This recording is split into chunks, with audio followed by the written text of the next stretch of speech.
Oke.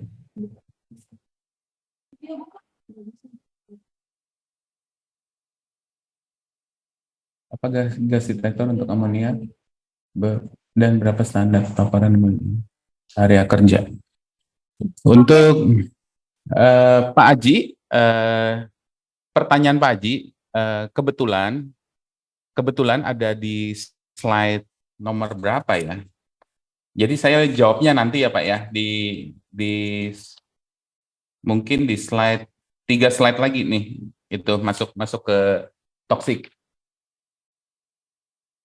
Apa lagi? Ada pertanyaan lain? Ada pertanyaan Pak dari Bapak Wayan Eka Wirawan. Saya banyak kerja di geothermal, banyak gas H2S dan yang lain-lain yang bisa korosif terhadap tembaga. Adakah gas detektor untuk H2S, SO2, SO3, NO2, dan NO3 dalam satuan ppb, bukan ppm? Oke, jawabannya ada kalau dalam PPB. Jadi yang diminta kan H2S, SO2, SO3, NO2, NO3. Jadi nanti kalibrasinya itu gas detektornya itu kita menggunakan gasnya itu isobutilin. Tapi nanti waktu pengaplikasiannya Bapak bisa pindah library-nya. Jadi gas detektornya itu canggih gitu. Dia memainkan lampu dengan electron volt dengan teknologi PID. Jadi PID itu singkatan dari foto ionisasi detektor. Nanti tim teknisi kami akan menyesuaikan dengan kebutuhan Bapak. Jadi dia ada 3 pilihan.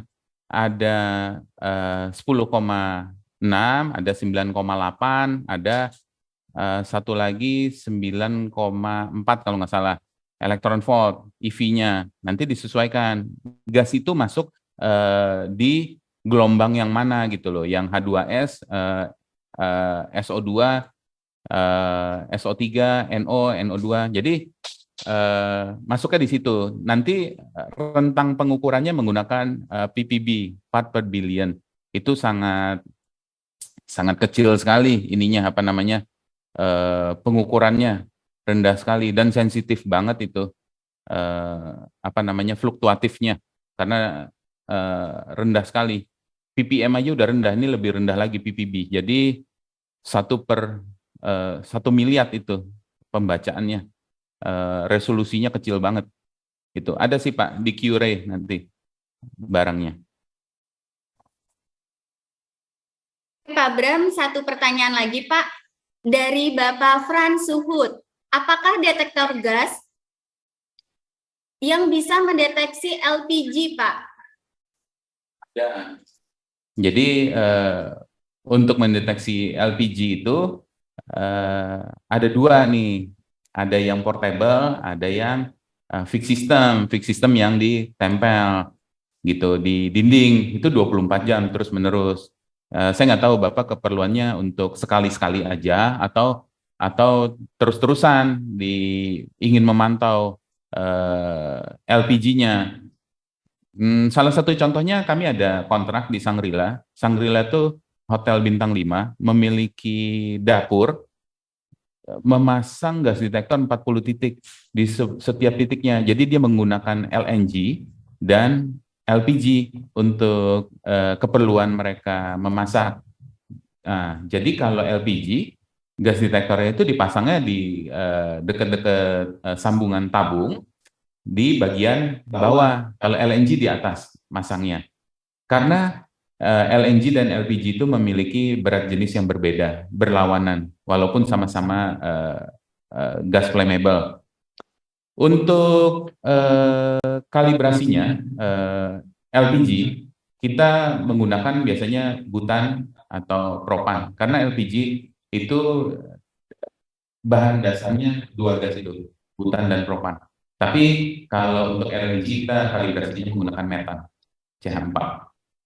Ada barangnya ada. Itu.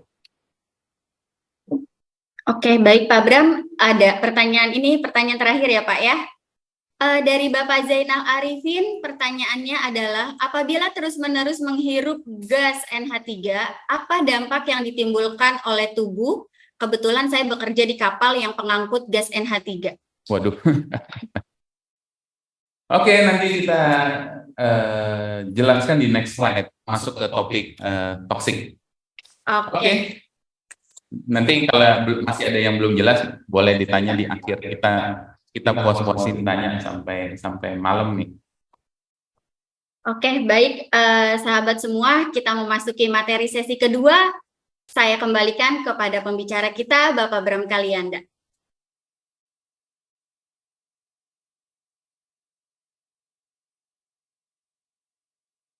Oke, sebelum mulai saya ingin menyapa dulu di screen di screen saya ini bisa kelihatan partisipannya sampai 1337. Luar biasa. Saya juga ingin berterima kasih kepada tim kita di sini, ada digital marketingnya, ada tim marketingnya, ada tim sales dan juga tim technical. Terima kasih untuk tim dan juga untuk teman-teman sekalian, ada dari Pertamina, ada dari Wilmar, ada dari Medco, ada dari ini mana sih Hulu Rokan ya nih ya. Oh, ada dari Sinarmas. Oh ada ini Sinar Alam Duta Perdana Perkapalan, ada Pertamina Perkapalan juga di sini. Terima kasih atas partisipasinya dan teman-teman yang lain yang tidak bisa saya sebutkan satu persatu. Saya mengucapkan banyak-banyak terima kasih atas partisipasinya. Oke, kita mulai ke next chapter, yaitu tentang bahaya gas. Tadi kan sifat gas, guna-gunanya gas gitu loh, sangat berguna memang gas itu.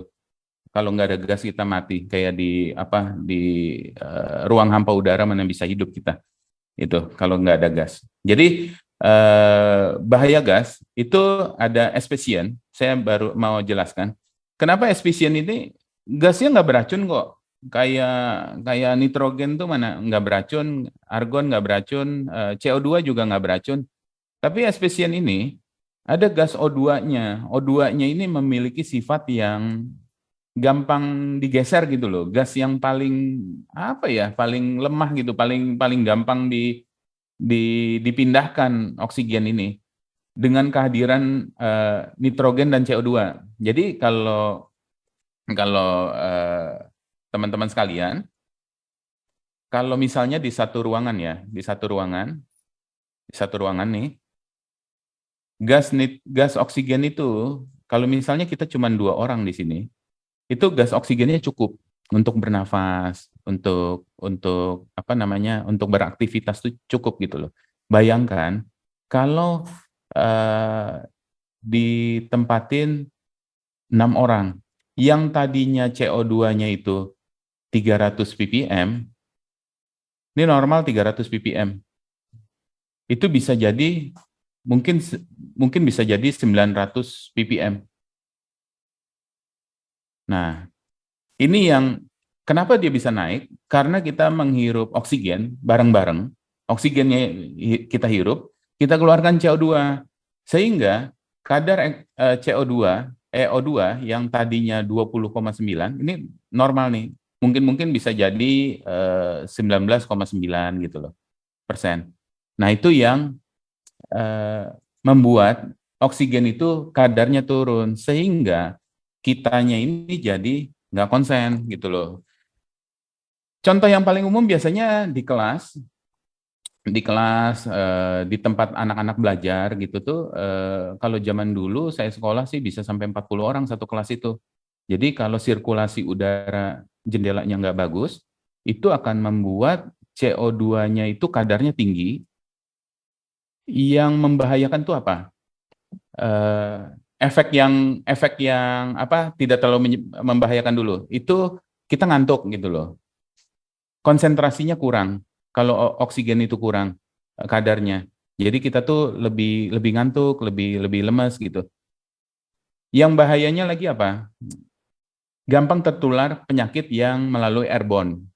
Itu kenapa? Karena kerapatan tiap individunya rapat gitu loh. Makanya banyak sekarang ini dari gedung-gedung perhotelan untuk ruang meetingnya, ruang resepsi, kadang-kadang ruang serbagunanya menggunakan CO2 detektor monitor dari kita untuk memonitor keadaan di gedung mereka gitu loh, sehingga tamu-tamu tuh nyaman, energik, konsentrasi gitu loh. Akibat fatalnya apa kalau di dunia industri especially ini? Kadang-kadang kita bekerja di confined space, ruang yang tertutup, yang di mana ruangan confined space itu yang apa ya, sangat sempit, kadang-kadang hawanya panas, tidak proper untuk bekerja lama, itu yang berbahaya. Kadang-kadang kita karena terpaksa harus membetulkan mesin atau valve bocor, kita membetulkan atau segala macam, ya kita harus masuk tanpa dengan adanya gas detektor, maka itu yang akan berakibat fatal. Nitrogen juga, nitrogen itu bisa mengkompres oksigen. Biasanya ada ruangan itu ya, misalnya di tempat tempat pemadaman apa untuk fire system, biasanya kan ada gudangnya, itu isinya tabung-tabung nitrogen tuh. Kalau misalnya ada kebakaran kan, misalnya di sini ada api, nitrogen itu akan menyemprotkan ke api sini untuk apa namanya memadamkan api nitrogen. Nah, kenapa bisa apinya itu padam? Oksigennya digeser,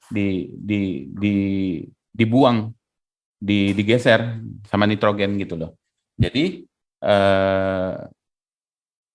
ada fungsinya tapi ada ininya lagi apa namanya? Ada bahayanya.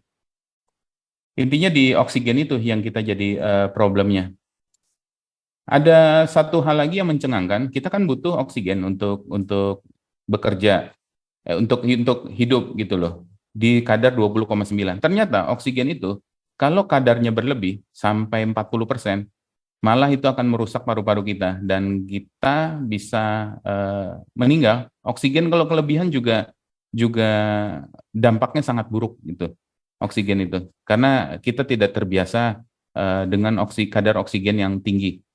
Jadi oksigen itu untuk kita itu apa namanya memberikan kita energi lebih gitu loh. Kayak apa namanya? Kalau atlet aja tuh dia kalau fitness atau gym gitu, atlet basket, atlet atlet golf atau sumo gitu, dia tidur pakai oksigen murni yang sudah diatur di 21% murni. Kalau kita ini kan menghirup udara bebas, udara segar. Jadi oksigennya itu campur, ada oksigen, ada nitrogen, ada argon, ada gas-gas lainnya, ada CO2 gitu. Tapi kalau atlet itu oksigen murni, jadi lebih metabolismenya lebih bagus, otot-ototnya itu lebih cepat jadi, lebih lebih apa lancar gitu, sel darah merahnya itu nggak milih-milih lagi, udah langsung dapat oksigen, langsung lari ke otak, langsung lari ke seluruh tubuh, ke otot segala macam, makanya sangat fokus kali gitu loh ininya. Oke, untuk toksik, bahaya dari tadi ada pertanyaan NH3. NH3 itu salah satu gas yang sangat beracun, tapi biasanya gunanya juga banyak NH3 itu. Salah satunya untuk pendinginan ruangan, biasanya di tempat freezer ikan, penyimpanan ikan, tempat susu gitu, penyimpanan. Karena apa? NH3 itu murah. NH3 itu murah dibanding freon. Freon itu mahal. Kalau teman-teman sekalian tahu kan, satu freon tabung melon itu berapa? 1.400.000, ukurannya kecil begitu. Mereknya DuPont atau apa gitu. Dia bahannya dari CFC. Jadi bikinan apa namanya? Bukan dari alam. Jadi dia dari ada klorinnya, ada fluorinnya, dan juga itu merusak lapisan ozon, freon itu, dan mahal. Nah, NH3 itu sifatnya untuk pendingin ininya, apa namanya, gas itu murah dan awet, tahan lama NH3 itu. Cuman korosif. Biasanya alat-alatnya itu, pipa-pipanya itu harus lebih tebal, lebih bagus pipa-pipanya. Apabila keracunan, sudah pasti baunya menyengat. Yang diserang duluan itu apa? Mata. Mata tuh pasti iritasi. Asap deh. Ada orang bakar sampah gitu. Mata duluan yang kena itu. Mata tuh yang paling sensitif, yang paling lemah apabila terkena gas-gas beracun gitu. Bakar sampah tuh kan CO-nya tinggi banget itu CO-nya, kadar CO-nya. Cuman karena biasanya di mana, di outdoor bakar sampah, nggak mungkin di indoor kan. Kalau di indoor bisa meninggal loh orang bakar sampah di indoor kalau nggak ada jendela, nggak ada apa itu. Makanya kalau kayak kebakaran itu kan biasanya orang tuh meninggal keracunan dulu, bukan karena kena api, kena bakarnya itu, cuman keracunannya itu yang bikin meninggal kalau kalau kebakaran. Terus efeknya lagi mulai lebih dalam lagi itu mual, mual pasti langsung ke pencernaan karena kita menghirup, terus pusing. Nah itu mulai tuh sel darah merahnya itu membawa racun itu ke otak tuh, pusing. Terus fatalnya lagi kerusakan organ, sampai radang paru-paru. Jangankan manusia ya, jangankan manusia, gas beracun itu, misalnya aqua gelas nih, tapi ini botol sih, botol lebih lebih tebal. Aqua gelas yang plastiknya tipis, itu kalau kita taruh kulkas, sampingnya kita taruh durian, besoknya kita minum itu aquanya bau durian, bayangkan. Gas itu tuh bisa masuk ke dalam plastik yang dimana dia bisa nampung air, air kan nggak bocor tuh, tapi gasnya itu bisa meracunin, bukan mencemari air, baunya itu loh, bau durian itu loh. Bayangkan manusia yang kulitnya pori-pori gitu, yang pernafasannya masuk ke filter kita apa sih, cuman bulu hidung doang kok filter kita gitu. Nah itu makanya racunnya itu langsung ke paru-paru, pasti bronkitis, dan berakibat gagal jantung, serangan jantung gitu kalau terlalu banyak. Makanya NH3 tuh penting juga itu apa namanya dipantau gitu loh kadar ppm-nya.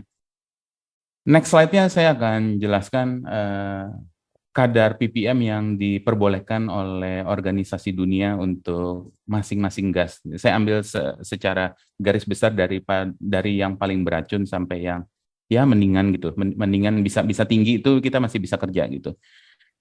Next-nya bahaya gas flammable, sudah pasti flammable itu menyebabkan ledakan atau kebakaran. Bahaya gas flammable itu mungkin sudah banyak yang tahu, jadi umum lah kalau gas flammable itu. Tapi yang menariknya, gas-gas toksik ini juga bisa bersifat flammable.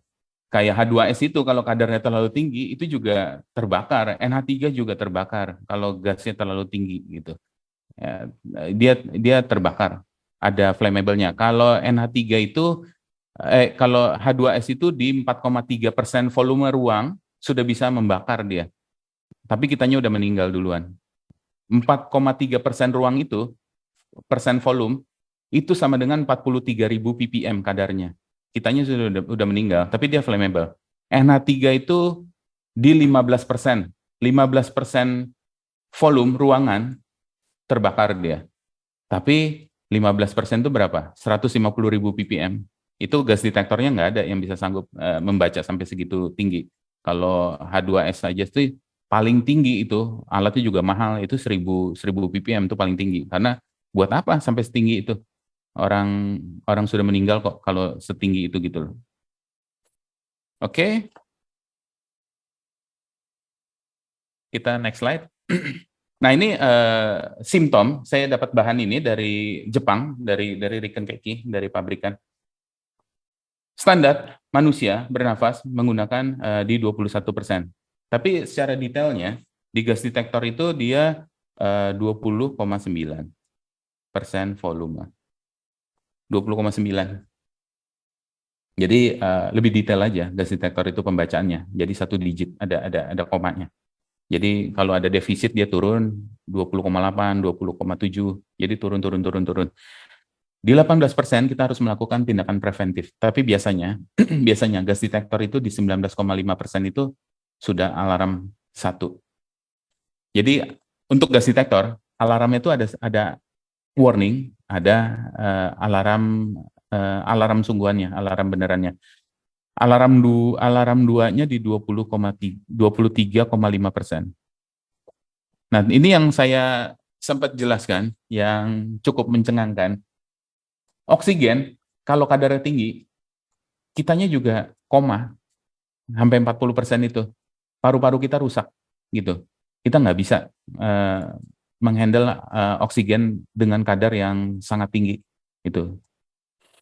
Jadi kalau sudah di 18%, kita harus menyalakan exhaust. Kita harus ada sirkulasi di ruangan, di mesin, di engine room, di mana lagi, di pump room gitu untuk di kapal ya, atau di pabrik tuh di mana, di storage lah, di gudang lah, itu harus ada exhaust gitu loh. Kalau oksigen itu defisit, yang bahayanya itu kadang-kadang oksigen itu berpengaruh terhadap penguapan. Tahu nggak gas namanya gas H2, bukan gas sih, H2O ini apa sih? H2 hidrogen sama ada oksida, itu air. Air ini dari mana sih tercipta? Dari embun gitu loh. Gas penguapan itu tuh jadi dari becek-becek gitu ya. Misalnya nih ada kargo di kapal ya. Kapal tuh kan hampir 100% isinya besi semua kan. Udah gitu di tengah laut. Di tengah laut itu kan matahari dari kanan kiri dari semua penjuru kan nyerang ke situ. Kan panas banget itu. Besi kan nyimpen panas. Nah, kadang-kadang kalau habis hujan ada penguapan, tanah aja nguap apalagi besi yang suhunya lumayan panas. Nah, misalnya besinya nih ada penguapan di sini. Di sini ada penguapan. Waktu ada orang berdiri di sini, ini standar 20,9%. Di sini belum tentu. Oksigen tuh bisa rendah, bisa 17% di sini. Kalau kita jongkok, betulin tali sepatu gitu, atau kita duduk di bawah gitu, kitanya kekurangan oksigen. Padahal nih ini loh, bukan dalam ruangan loh, ruangan terbuka itunya, kargonya terbuka, bukan kayak tangki gitu. Dia membawa jagung deh. Itu ada kejadian di Jepang. Kemarin kita training dari Riken Keki, ada kejadian contoh kecelakaan kerja yang ruangan terbuka. Ininya meninggalnya karena kekurangan oksigen. Aneh kan, kurangan oksigen kok di ruang terbuka gitu loh, bukan di confined space yang tertutup. Dia enggak. Nah itu penyebabnya begitu. Jadi kalau teman-teman nanti punya, misalnya ada gas detektor, bisa dicoba. Gas detektornya dinyalain, terus tiup pakai mulut, uap dari mulut ini kan kita ada uapnya. Kalau kita di cermin itu kan kalau kita tiup tuh kan ada uap airnya tuh. Oksigennya turun loh. Coba aja, agak kelamaan gitu tiupnya. Tapi tiupnya ini ya, huruf H ya, H gitu loh. Jangan ditiup mulutnya kecil, nggak uapnya nggak keluar kayak gitu. Pakai huruf H gitu. Itu oksigennya turun, bisa sampai 17% loh itu kalau kita tiup, kalau kita panjangin gitu. Jadi sifatnya kira-kira gitu. 16-12% akan kesulitan bernapas, konsentrasi berkurang, sudah pasti konsentrasi berkurang, udah capek ya, udah ini ditambah lagi oksigen turun, kita udah nggak bisa konsen. Di 14-9 sakit kepala, sudah pasti, seluruh badan terasa sakit. kuping berdengung ya, mulai gejalanya ke situ. 10-6% ini yang bahaya. Otot itu sudah nggak bisa digerakkan lagi, udah lemas karena sudah tidak ada tenaga lagi. Kita kan tenaganya kan semuanya dari oksigen. Kita bernafas ini. Kita nyelam di air aja berapa lama sih rekod ininya? Kalau kita orang normal aja paling 30 detik aja udah lumayan, udah setengah mati gitu loh. 6% atau kurang, kita akan meninggal dalam 6 menit. Itu hitungannya. Jadi kira-kira seperti itu. Makanya kalau ada yang pingsan, makanya kadang-kadang orang berkerumun kan untuk berusaha menolong. Itu sebenarnya nggak boleh, makanya disuruh agak jauh jaraknya karena akan membuat kadar CO2-nya itu banyak dan oksigennya itu nggak bisa refresh gitu loh. Oke, next. Nah ini tadi yang saya bilang toxic gas. Di gas detektor selalu ada TWA, time weight average. Jadi bahasa Indonesianya nilai ambang batas yang diperbolehkan. Ini saya ambil contohnya dari NIOS.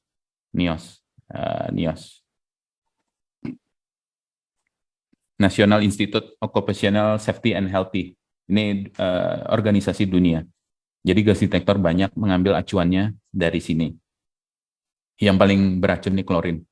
Klorin itu 0,5 ppm saja yang diperbolehkan kerja dalam satu shift kerja 8 jam per hari satu shift klorin. Ini sangat tinggi kadar racunnya. Biasanya klorin ini banyak terdapat di perusahaan kertas untuk pemutih, di perusahaan air, di perusahaan water treatment untuk limbah. Kadang-kadang limbah itu kan kotor ya, kita perlu jernihkan sebelum kita buang. Nah itu kita menggunakan klorin atau disinfektan klorin tuh. Itu. SO2 di 2 ppm.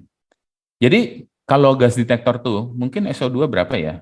Alarm satunya tuh 5 ppm. 5 ppm alarm satu. Nah, kalau dia 2 ppm, dia kan nggak alarm. Nah kita masih tetap bisa kerja. Kita kerja, tahu-tahu 3 ppm gitu. Nggak sampai 5, kalau 5 mah kita udah keluar. Pasti alarmnya bunyi. Kita udah pasti nggak usah bekerja gitu. Kalau alarmnya udah bunyi, kita harus tinggalkan tempat itu. Kalau mau selamat ya. Itu. Jadi 2 ppm boleh kerja 8 jam gitu. Yang diatur gitu. Kadang-kadang kan kita kerja di kayak penyimpanan tadi kata NH3. Ini NH3 ada di sini, 25 ppm yang diizinkan bekerja. 25 ppm dalam 8 jam sehari. Kalau sudah melewati itu, dia akan bunyi alarmnya, dia akan keluar tulisan TWA-nya bunyi terus tuh. Nah, kita udah nggak boleh bekerja, harus ganti orang lain gitu. Harus ganti orang lain, nggak bisa kita lagi sebagai satu orang yang terus-terusan gitu. HCN, cyanida ini bahaya juga, biasanya untuk fumigasi nih. Cyanida, NO2,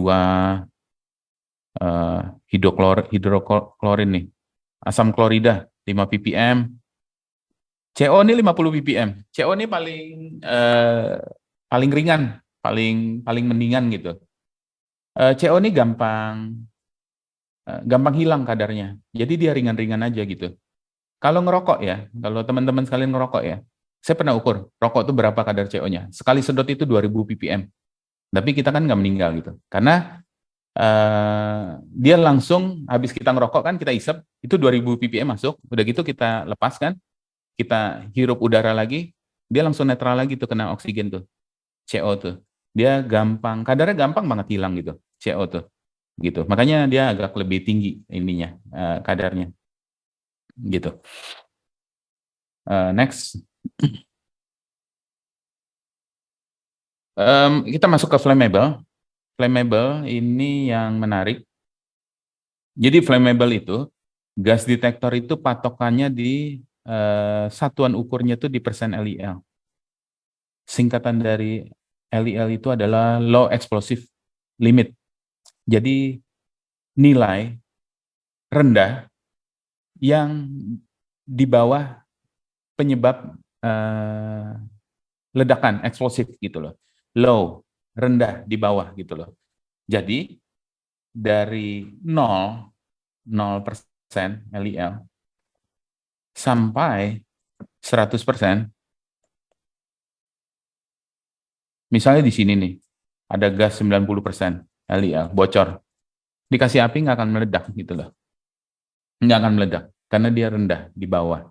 Nah itu, gas detektor itu pembacaannya 0 sampai 100%. Di atas 100%, di 101% mulai meledak ini, gas ini. Makanya gas detektor itu cuma segitu aja. Gas detektor ini kan alat safety, bukan alat ukur. Kadang-kadang banyak teman-teman sekalian menganggap ini alat ukur, bisa buat ngukur, bisa buat tinggi, setinggi apa ngukur, nggak bisa. Dia mentok sampai 100% aja LEL. Jadi alat safety. Jadi biasanya alarm satunya di 10%. Alarm 2 di 20%. Kenapa nggak di, ini kalau kalibrasi biasanya kita 50%, kita ambil titik tengah balance-nya. Nah, kenapa nggak di 50%, 60% itu? Bisa, memang bisa disetting. Bisa disetting semau kita, biar nggak berisik katanya gas detektornya. Tapi sifat dari flammable, misalnya kita masuk nih, bisa anggap confined space terowongan nih, orang masuk ya, di jarak segini, ini misalnya 10%, jarak segini, ada gas nih. Tapi makin masuk, makin dalam, di sini 60%. Nah, kita bingung nih, sudah masuk ke sini, udah masuknya susah, keluarnya juga susah. Kalau gas detektornya itu nyalanya di 60%, kitanya udah kejauhan masuknya gitu loh, keluarnya lagi susah. Itu salah satu faktor kenapa settingan gas itu di 10%. Misalnya di ujung sini ini 200% gitu loh. Di dalamnya lagi 200%. Nah, kitanya udah nanggung di sininya gitu loh. Keluarnya lagi itu susah, dan apalagi 2 orang gitu. Wah, lebih ribet lagi gitu loh keluar masuknya gitu loh. Makanya di 10%. Jadi kita, oh udah dah, alarmnya bunyi, nggak bisa nih, ada gas, kita harus sedot dulu, buang, baru kita masuk, kita ukur, oke, 10 nggak ada bunyi, oke, masuk itu. Dan sifatnya ini apa flammable ini dari 50% ke atas naiknya cepet banget ke 100%. Jadi dia gasnya itu berat di bawah. Jadi 0 ke 30 itu agak lama gitu. Tapi kalau udah 50 ke 100 dia cepat. Kenapa? Karena sensornya menggunakan teknologi katalitik yang dimana harus pakai pemanasan. Jadi ini sensornya, ini ada gas masuk, dia dipanasin dulu. Nah, semakin panas dia akan mengeluarkan satuan milivolt, dan jadi satuan ukur 10%, 20% gitu. Linear, makin tinggi gitu dari ini. Nah, buat memanasin sesuatu itu kan butuh waktu kadang-kadang. Nah, itu makanya kita 10% gitu ambil di situ. Oke, di sini ada persen volume. Apa hubungannya? Biasanya kan spesian yang persen volume. Oksigen, CO2, nitrogen pakai persen volume. Jadi di satu ruangan, ini kan ini garis titik-titik nih, ini kan 100% LEL. Itu sama dengan titik-titik ini, 4% volume. Jadi 100% LEL sama dengan 4% volume. Daya ledaknya. Apa artinya? Jadi ini ada ruangan. Ini ada ruangan. Ruangan ini 100%, isinya udara. Di 4%, volume ruangan tersebut ada gas. Mulai di 4,1%, kita anggap 4,1 ya, bocor, ini kebakaran ruangan ini, gitu loh. Maksudnya seperti itu, dari persen volume. Jadi ada konversinya, gitu. Jadi ini yang diambil contoh, 4%-nya adalah hidrogen, H2. Masing-masing gas berbeda-beda. Misalnya isobutan, IC4H10, itu lebih rendah lagi, 1,8% volume sama dengan 100% LiA. CH4 itu di 5% volume sama dengan 100% LiA. Jadi kalau isobutan, IC4H10 ini 1,8 aja di dalam ruangan dari 100%, 1,8 kecil aja, itu udah meledak. Jadi masing-masing memiliki daya ledak yang berbeda-beda.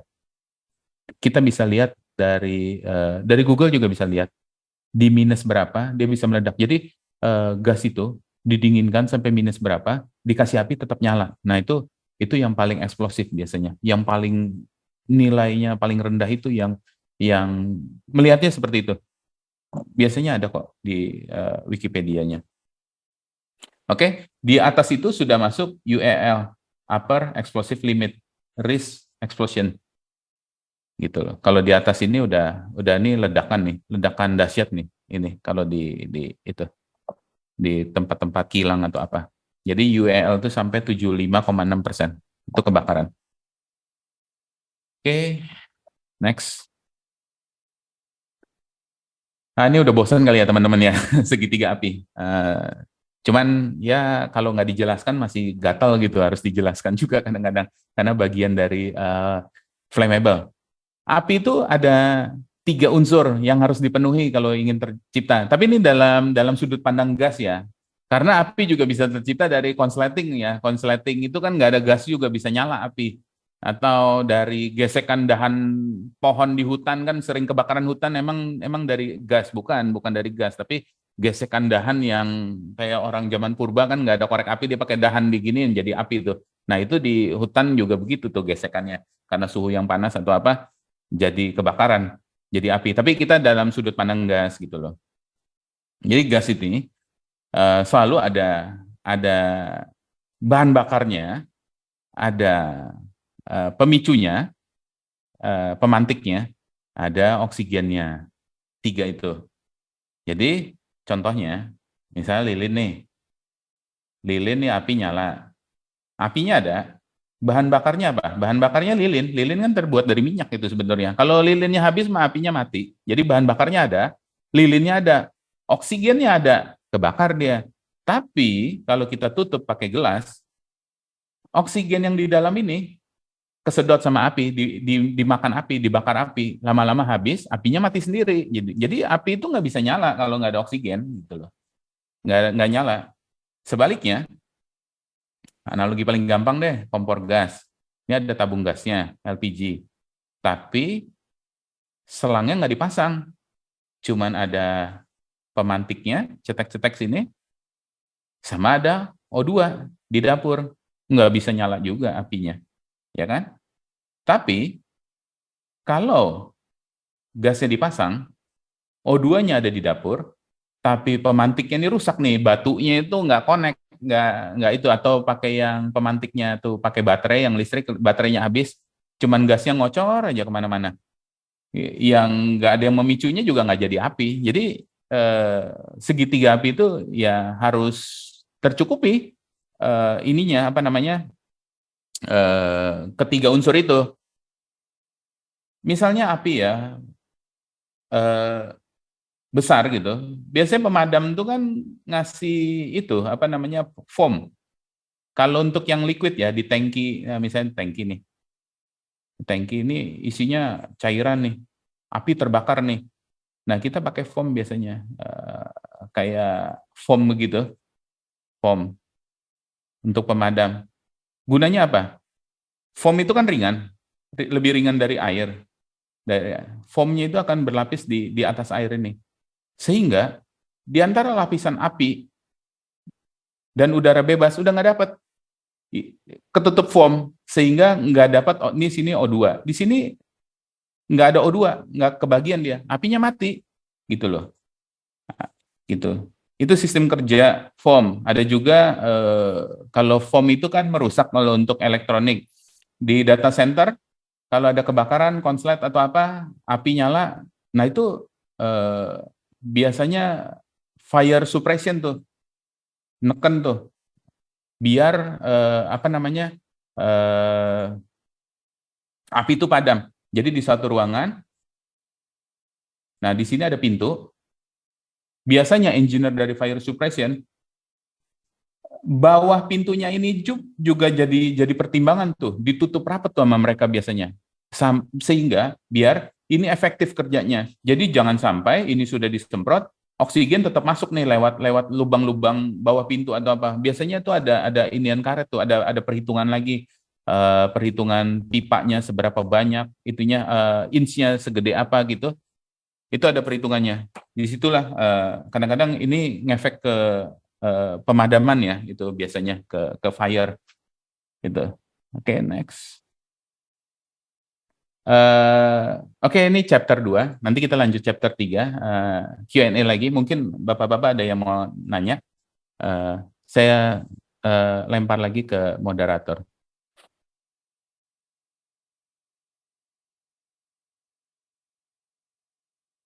Oke, baik. Terima kasih kepada Bapak Bram yang sudah menjelaskan materi di sesi 2. Sepertinya makin seru ya pembahasannya. Oke, sahabat, di layar Zoom-nya sahabat sudah ada open kehadiran atau polling kehadiran. Dimohon untuk klik open kehadirannya ya teman-teman. Oke, baiklah, kita memasuki sesi pertanyaan yang kedua. Ini ada pertanyaan dari Bapak Hanif Kurniawan. Saat pelaksanaan kalibrasi gas detektor, bagaimana kami para user alat gas detektor tersebut mengetahui dan yakin bahwa hasil kalibrasi gas detektor tersebut sudah capable dan sudah sesuai standar? Karena selama ini kami hanya menerima service report saja tanpa mengetahui proses kalibrasinya. Baik, Pak Bram, dimohon untuk menjawab pertanyaan tersebut. Oh iya, yang saya harus ngomong dari pertanyaan ini, pastikan kalibrasinya di distributor resmi. Jadi kalau ada kerusakan atau butuh data apa, bisa disupport. Karena banyak sekali tempat kalibrasi yang belum mendapatkan sertifikat dari manufaktur. Terlebih kalau di kita dari manufaktur ada, dari badan negara juga ada, yaitu Komite Akreditasi Nasional ISO 17025. Jadi lab kami sudah tersertifikasi, bahkan sistem manajemen mutunya juga dari penerimaan barang sampai pengembalian barang.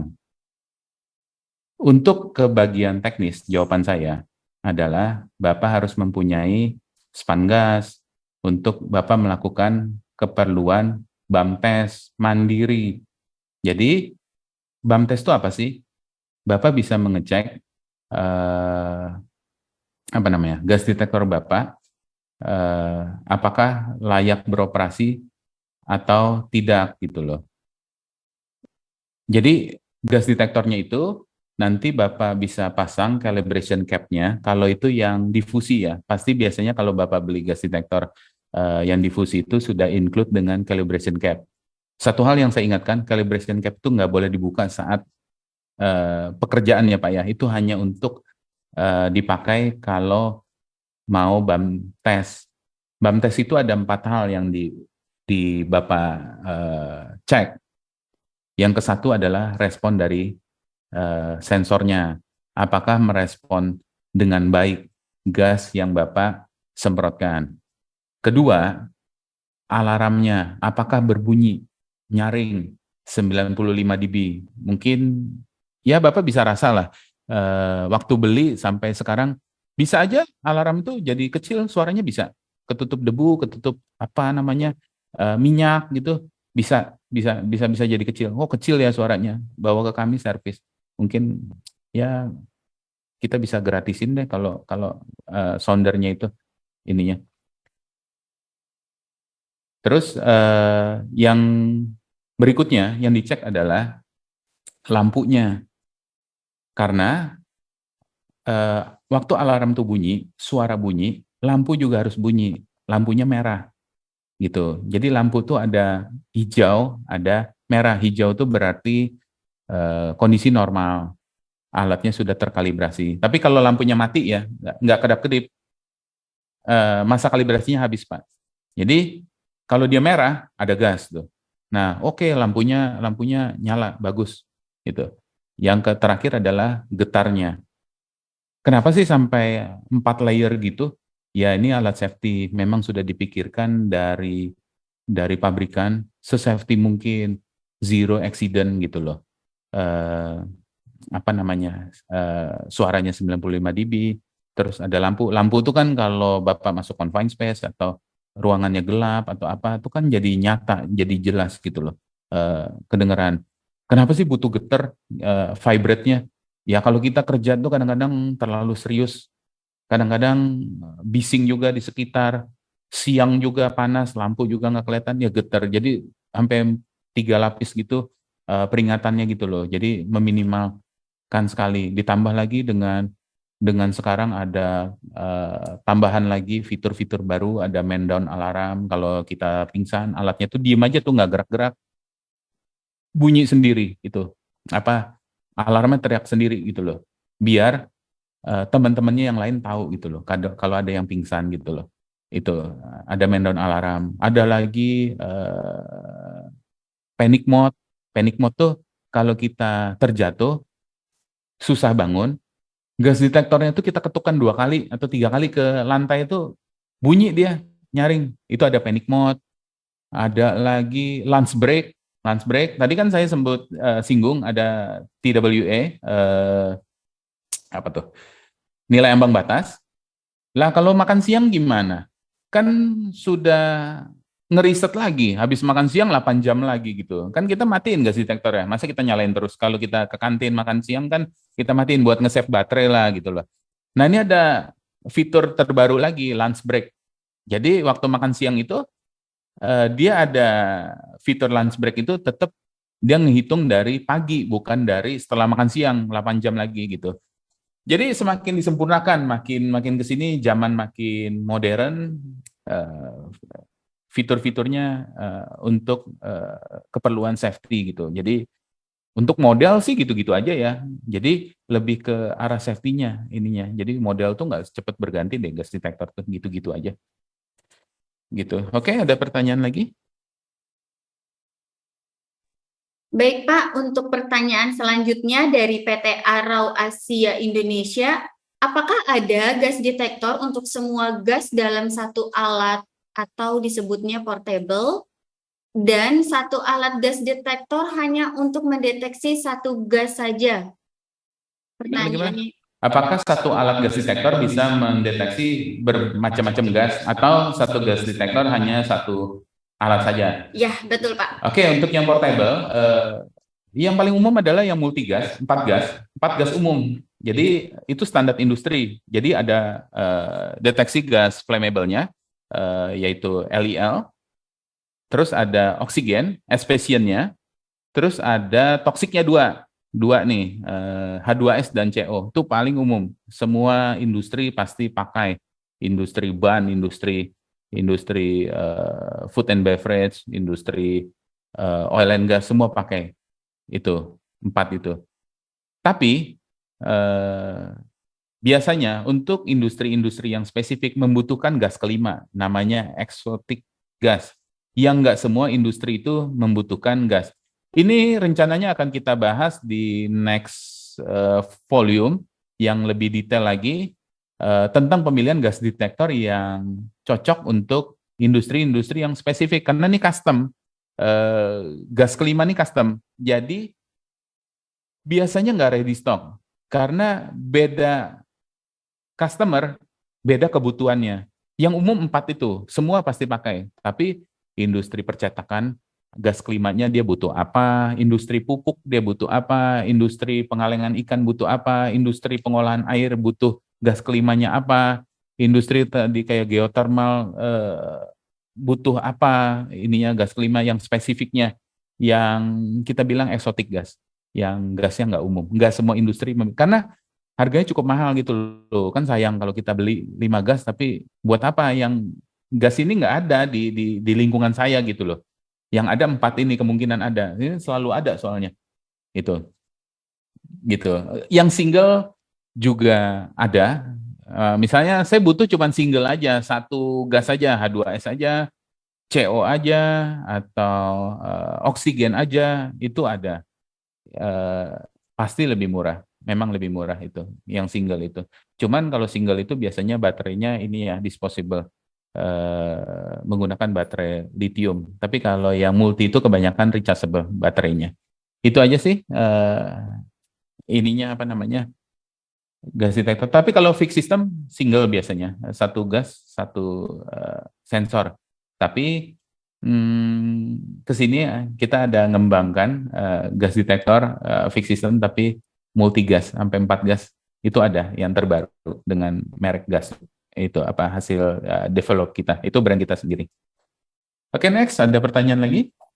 Ada Pak, ini dari pertanyaannya Bapak Aden Sukma. Beliau ini bertanya, untuk kalibrasi gas detektor menurut peraturan pemerintah berapa tahun sekali?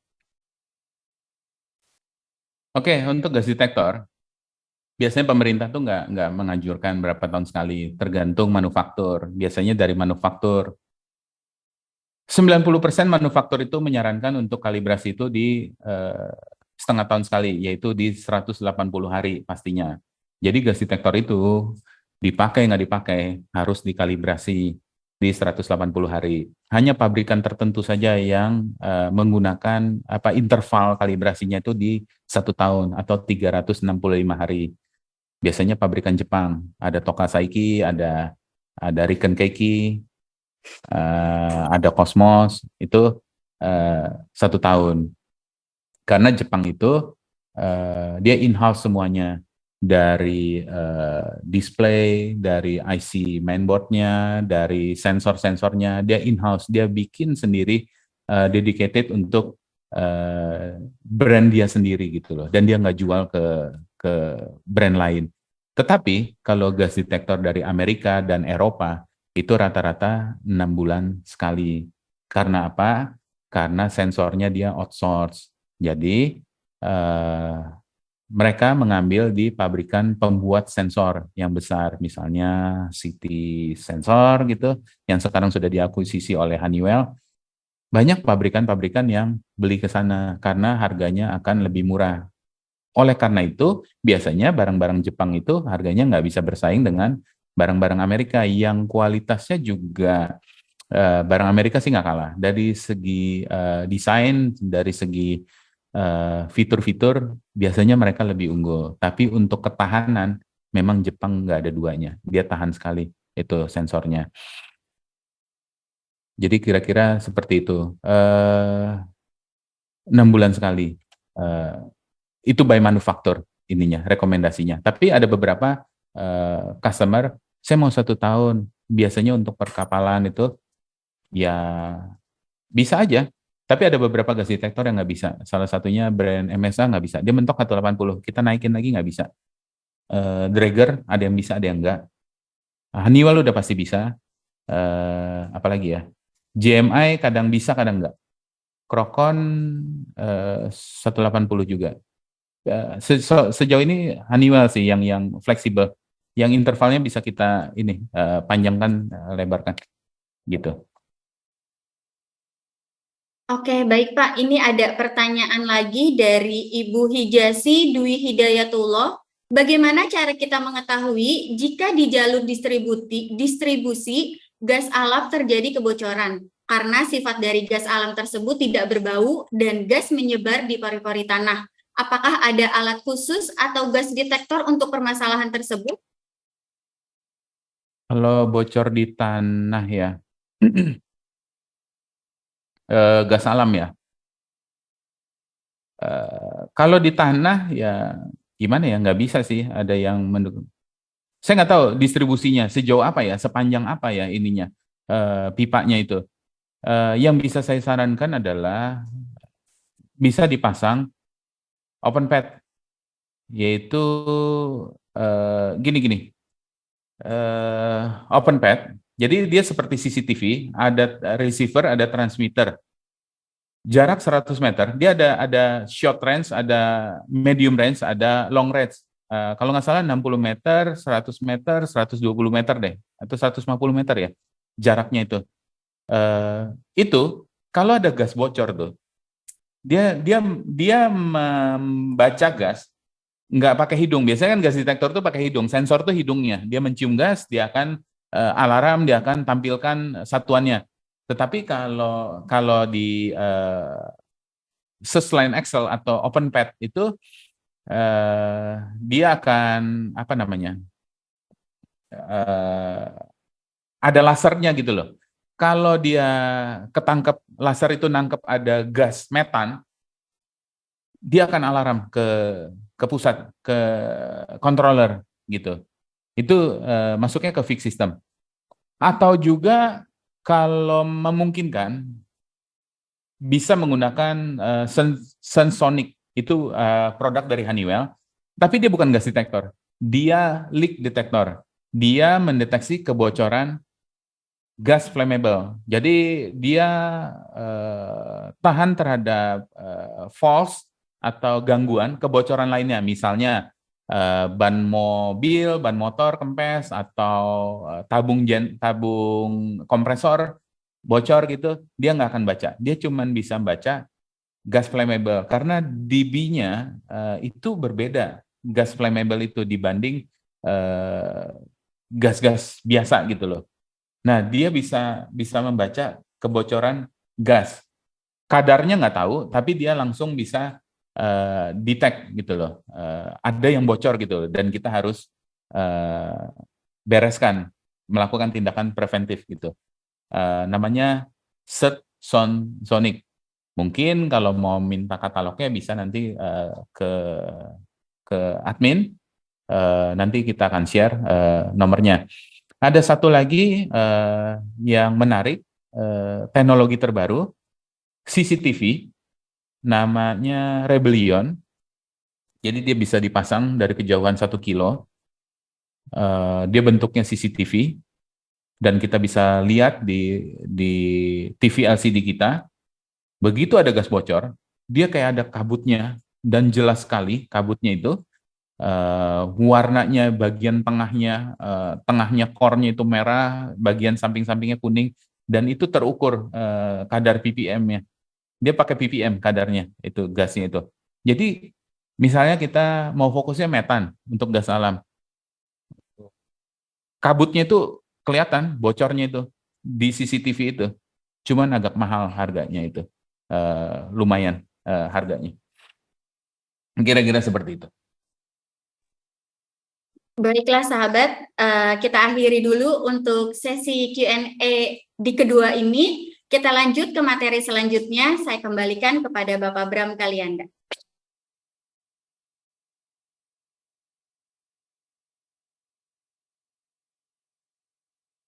Oke, ini mumpung saya mau ini apa namanya ngelanjutin tadi OpenPath ini seperti ini. Soalnya tadi kalau Q&A nggak bisa nulis nih.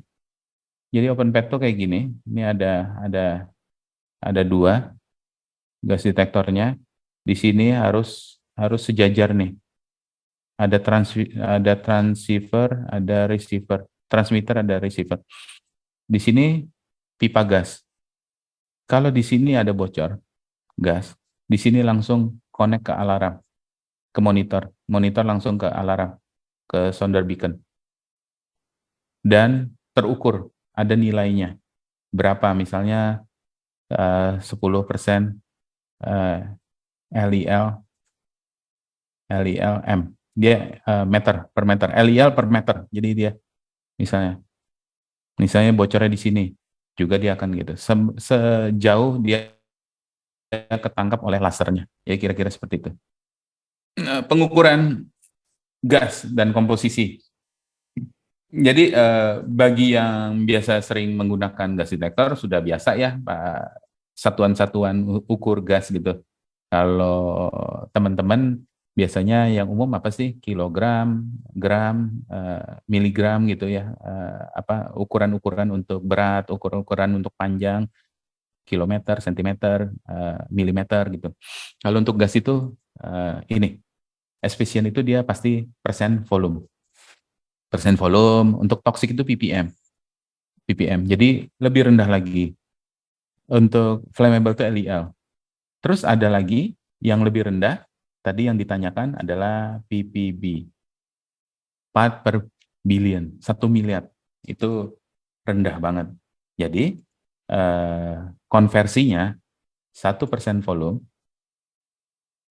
sama dengan 10.000 ppm.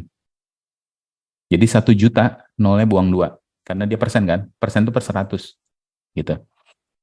Jadi, misalnya kita ambil metan ya, 5% volume sama dengan 100% LEL. Nah ini bisa dihitung, LEL ke ppm, kita cari volumenya dulu pokoknya gitu loh. Kita bisa hitung, wah ini ke matematika ya, boring ya. Jadi misalnya 2,5% volume sama dengan 50% LEL gitu. Jadi bisa dikonversikan ppm ada miligram per liter. Tapi ini biasanya untuk air. Tapi bisa ke gas juga. Ini sama dengan 1 miligram per liter sama dengan 1 ppm. Itu sama. Tapi lebih umum untuk di liquid biasanya, miligram per liter. Gitu. Jadi ini satuan ukur gas. Oke. Oke, ini dari tadi kita ngomong efisien atau segala macam. Nah ini proporsinya yang ada di ruangan kita, di outdoor maupun indoor. Jadi bumi ini memiliki kandungan gasnya 78%. 78% ininya kandungannya. Sisanya hampir seperempat yaitu oksigen untuk kita bernafas. Itu komposisi yang sangat normal, yang umum, yang ada di pegunungan, yang ada di tempat-tempat yang yang bersih. Salah satunya di Bali misalnya.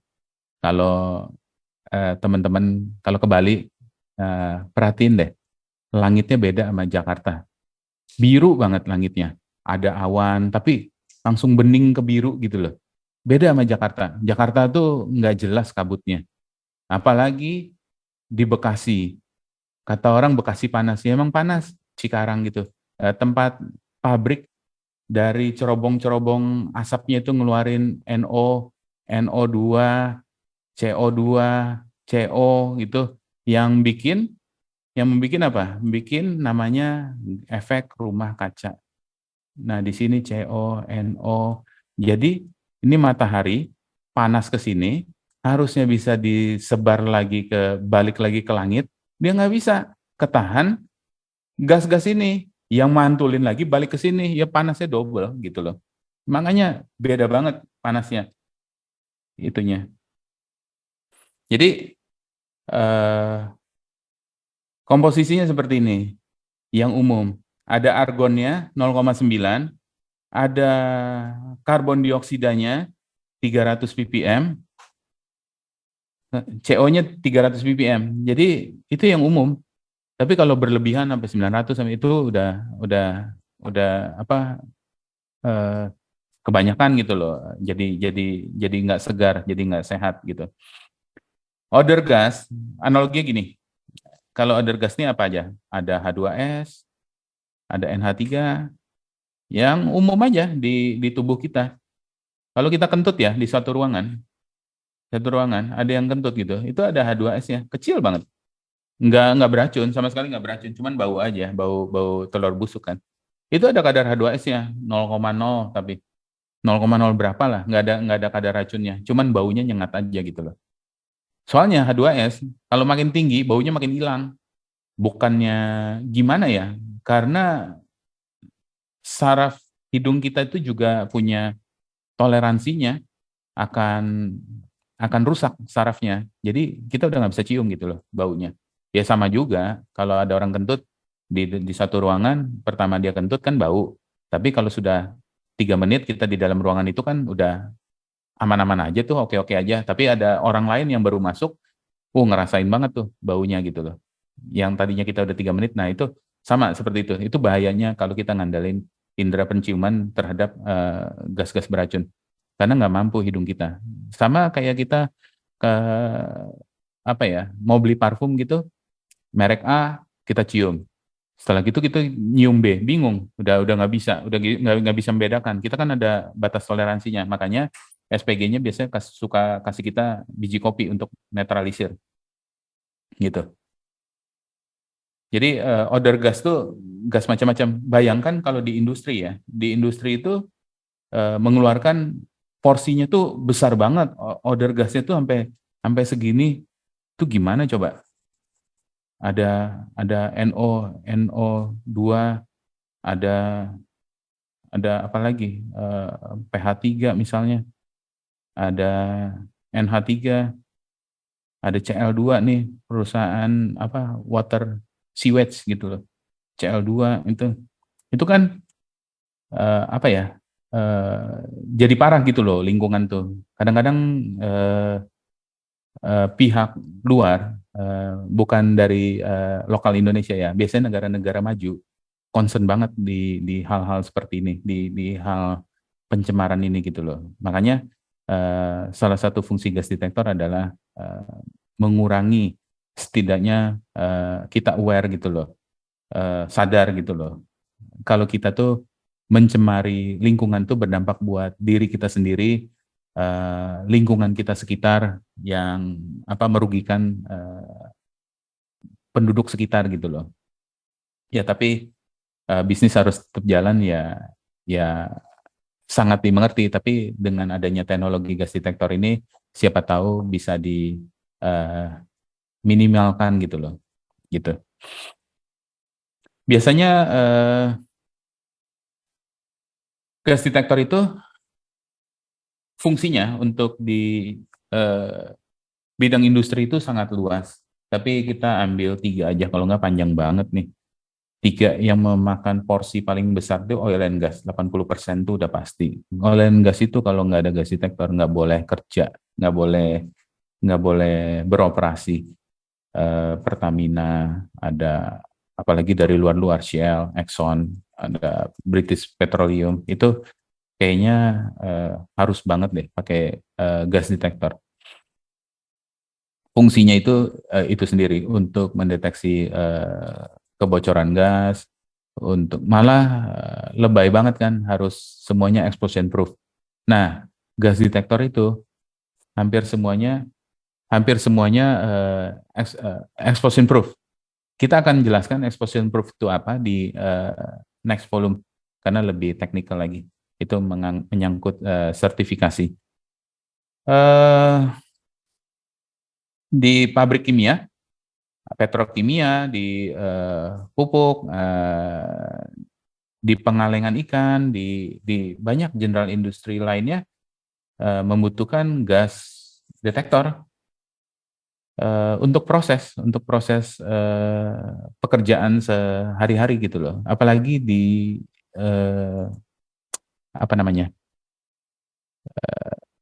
yang sensitif industrinya, kayak pembuat softland, pembuat dulu ada pembuat CD atau disket gitu yang butuh tempatnya clean banget gitu, nggak boleh terkontaminasi sama sekali itu, yang harus menggunakan high tech. Jadi itu kadang-kadang pakai PPB juga itunya, pendeteksian gasnya. Di perkapalan sudah pasti, kapal itu 90% tuh isinya confined space semua, besi semua, ruang tertutup semua. Bahayanya luar biasa. Kalau mau kabur kemana juga itu di tengah laut begitu, kalau ada kebakaran gitu. Yang dibawa itu lagi bensin, solar dengan puluhan ribu ton, apalagi yang mother vessel begitu, yang kapasitasnya tuh besar sekali gitu loh. Makanya dibutuhkan gas detektor. Nah, untuk perkapalannya agak beda. Kadang-kadang membutuhkan gas detektor portable, bentuknya itu seperti kotak makan, beda, nggak handheld. Dia bisa mendeteksi sampai 100% volume gas hidrokarbon menggunakan teknologi infrared sensornya. Makanya dia bisa sangat tinggi itu. Salah satu brand yang ada adalah Riken Keiki untuk perkapalan. Terus ada lagi biasanya di residensial. Residensial itu biasanya untuk di gedung-gedung yang ingin mendapatkan sertifikasi green building. Nah, itu juga menggunakan gas detektor untuk penghematannya, penghematan dayanya. Biasanya salah satu contohnya yang paling gampang, wastafelnya biasanya dia menggunakan sensor gitu. Kalau ada tangan dia keluar air, kalau tangannya lepas dia udah mati sendiri gitu. Jadi nggak ada orang yang kelupaan nutup air yang mengakibatkan pemborosan gitu. Nah, pengalaman kita untuk di green building biasanya masang gas detektor untuk pendeteksi kebocoran freon karena freon itu mencemari lingkungan, merusak lapisan ozon sehingga dibutuhkan gas detektor untuk menanggulangi itu gitu loh, gas freon gitu. Dan juga untuk di parkirannya, biasanya parkirannya basement itu kan pengap udaranya, ditambah ada CO yang cukup tinggi dari hasil knalpot mobil yang dimana kan harus terus-terusan itunya jalan, blowernya itu untuk sirkulasi udara di basement. Nah, kalau CO-nya kadarnya rendah, blowernya itu mati atau jadi pelan gitu, sehingga listriknya lebih lebih irit kalau kalau dia pelan gitu loh. Kalau kadarnya meningkat CO-nya, itu akan RPM-nya akan meningkat dengan signifikan untuk di untuk di blowernya. Jadi itu gas detektor untuk green building. Di next slide-nya ini nanti ada kegunaan gas detektor fungsi-fungsi gas detektor. Yang paling utama udah pasti untuk keselamatan kerja, untuk individu itu sendiri, untuk personal orang yang bekerja itu. Yang kedua untuk perlindungan lingkungan sudah pasti, jadi memonitor apakah kita nih mencemarin atau enggak sih di lingkungan gitu loh. Terus untuk pemantauan proses produksi penting banget untuk beberapa produksi menggunakan gas detektor seperti CO2 itu untuk produksi yogurt biasanya di tangkinya itu harus tinggi CO2-nya. Kenapa? Untuk memantau bakteri itu melakukan fermentasi atau pembusukan gitu loh. Untuk menghasilkan yogurt yang bagus. Kalau CO2-nya rendah, bakterinya nggak terlalu aktif tuh bekerjanya sehingga hasilnya gagal. Biasanya itu cost banget gitu kan. Pemeliharaan peralatan sudah pasti karena gas detektor gas seperti H2S dan NH3 itu korosifnya luar biasa. Bisa dibuktikan kalau kita nge-gym, kalau teman-teman ada yang sering nge-gym, kalau kita keringetan tuh, keringat kita tuh ini loh, ada kandungan NH3-nya loh, gitu. Tapi kecil sekali, makanya baunya bau asam kan, itu baunya keringat itu. Nah, kalau tetesannya itu kita nggak lap ke barbel atau ke treadmill atau kemana, itu korosif loh, walaupun sudah dicat pakai cat besi tuh, cat pabrik yang coating begitu, tetap aja tuh keras banget kan. Memang setiap individu berbeda-beda ininya, tingkat kekerasan keringatnya gitu. Ada yang cepat berkeringat, ada yang enggak gitu. Untuk perlindungan aset sudah pasti, ya kan, melindungi dari kebakaran. Jadi gas detektor ini bisa connect kemana-mana, dari portable-nya, terus ke fix system, gas detektor, habis fix system tadi ke open path tadi yang saya bilang, terus ke flame detector untuk memantau api, itu connect tuh semuanya tuh, satu kesatuan. Terus baru connect ke fire system. Habis connect ke fire system, connect ke fire suppression untuk penanggulangannya, untuk otomatis mengeluarkan gas pemadaman gitu. Terus sebagai alat perekam atau pencatatan data, mungkin teman-teman sebagian ada yang belum paham apa sih buat ngerekam, apa sih maksudnya nyatat data apa sih? Ya kadang-kadang kan ada tim-tim HSE itu kan mencatat data hari per hari tentang di lapangan secara manual. Tapi kalau udah ada gas detektor itu mencatat datanya itu langsung otomatis dari detektornya itu sudah bisa merekam, ada data log, ada fitur data log. Fungsinya banyak itu, bisa ditarik pakai komputer. Apalagi kalau yang fixed system itu di controllernya itu sudah bisa langsung dilihat, dibaca hari ini tanggal sekian, bulan sekian, jam sekian tuh ada kadar gas berapa, itu event lognya tuh langsung merekam tuh, event lognya dikalibrasi tanggal berapa, itu ada semua datanya. Fungsinya untuk apa? Untuk kalau ada audit, kita tinggal menunjukkan data itu saja. Kalau misalnya ada kecelakaan, ada investigasi dari pihak berwajib atau apa, langsung tuh cepet tuh tanpa kita mereka ulang segala macam gitu. Jadi cepat prosesnya, dari asuransi juga cepat, apalagi gas detektor kita yang sudah apa ya bersertifikat FM approved misalnya, oh itu cepet banget asuransi langsung dananya cair tuh kalau ada semua datanya. Kalau misalnya ada tuntutan dari sekitar, dari apa namanya, dari lingkungan, dari AMDAL apa-apa, kita bisa buktikan enggak kok, kita nggak mencemari kok. Kalau memang benar nggak mencemari ya, gitu. Kita bisa pasang fence monitoring, misalnya kayak di Bywalk di apa di uh, mall di Pluit itu, dia ada apa ya produksi apa mall itu beli. Oh, karena dia dekat sama pemukiman, dia beli CO detektor kalau nggak salah. Dari parkirannya itu kayak katanya suka bau asap mobil atau apa gitu loh. Jadi dia pasang gitu untuk fence monitoring gitu.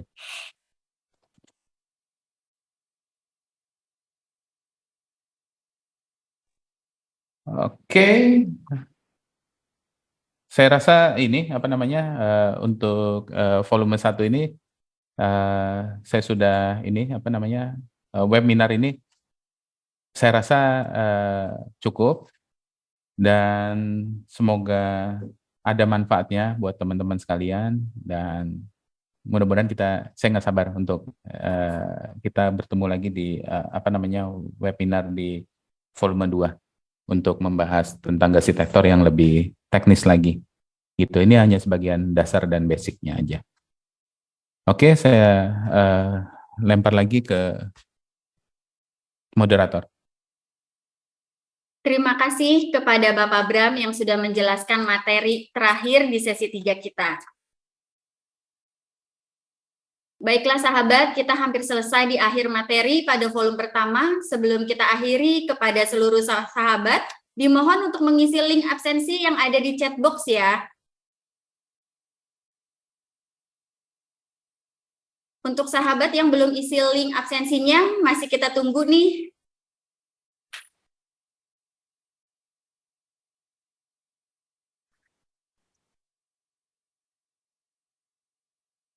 Oke, sembari teman-teman semua isi link absensi, ada informasi terbaru dari Adigana. Sebelumnya Bapak Bram sudah menjelaskan tentang branding terbaru, yaitu Gaslook oleh Adigana.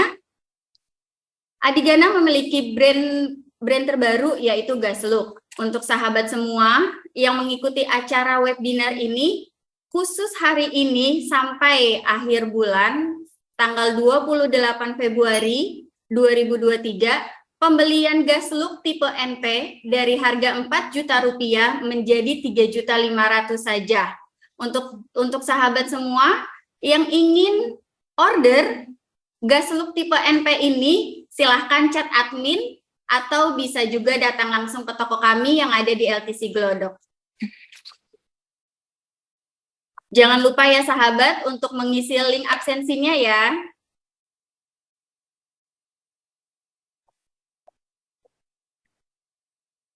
Sebagai informasi, Gaslook tipe NP ini 4-in-1.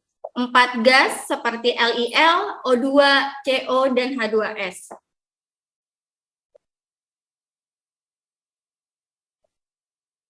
Oke, di layar sahabat sudah ada gas look NP-nya, gambarnya seperti berikut.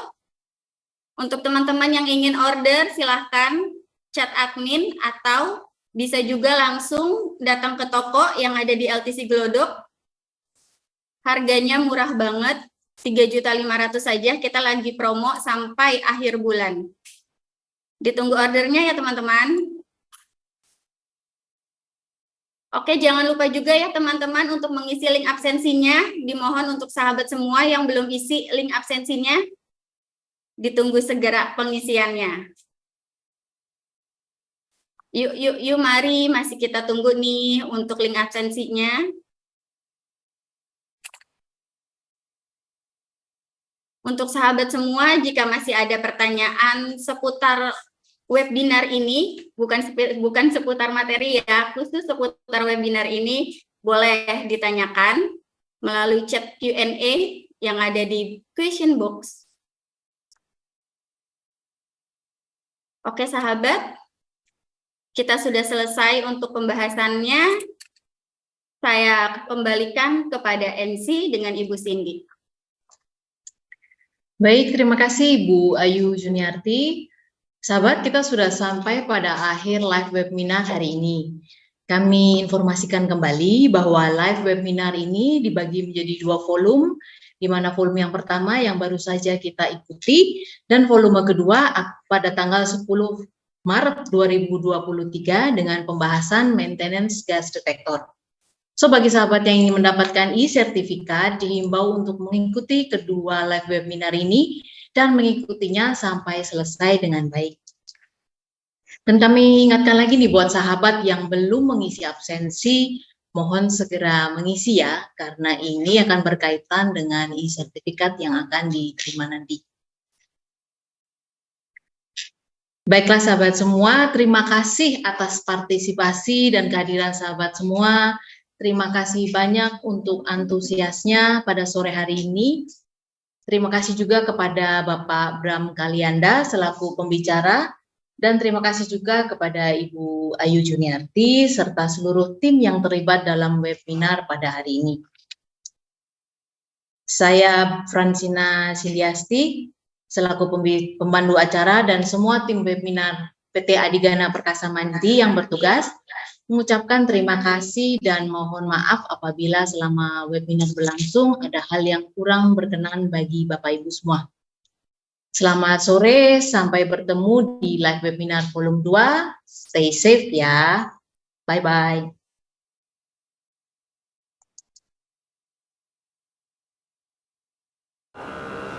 Apakah perjalanan kita sampai di sini? Perjalanan aku, kamu, kita semua masih panjang.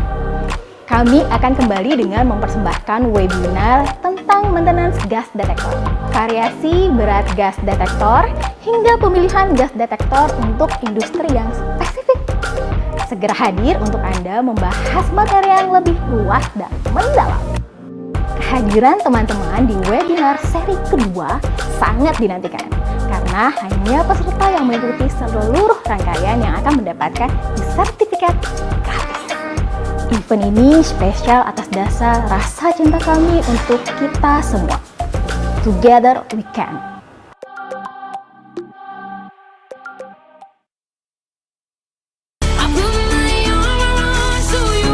Recording stop.